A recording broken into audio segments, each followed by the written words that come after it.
Mak, Adi minta 200 je pun. Takkan tu pun nak berkira. Sabarlah Adi. Ayah tak ada duit lagi tu. Tu je alasan mak kan? Dah tahu miskin hantar anak pergi belajar. Lepas tu anak dekat sana, lapar ke bulu.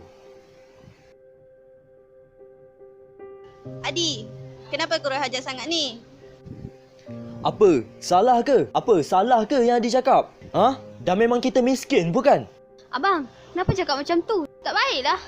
Engkau diam Kau kecil kau tak tahu. Tak ada mak bapak pun tak apalah kalau macam ni. Adi! Kau keluar sekarang.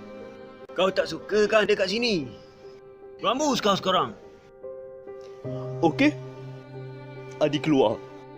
Tapi mak dengan ayah jangan harap Adi akan jejak lagi kaki dalam rumah ni. Okey?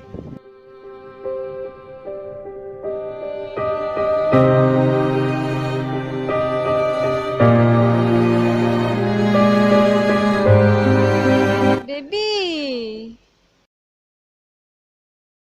Sayang tunggu lama tau. Baby buat apa kat sini? Tak ada apalah, teringat orang gila tadi. Baby janji nak teman sayang pergi bazar. Jomlah. Yalah, kita pergi bazar Kita pergi bazar Okey, jom.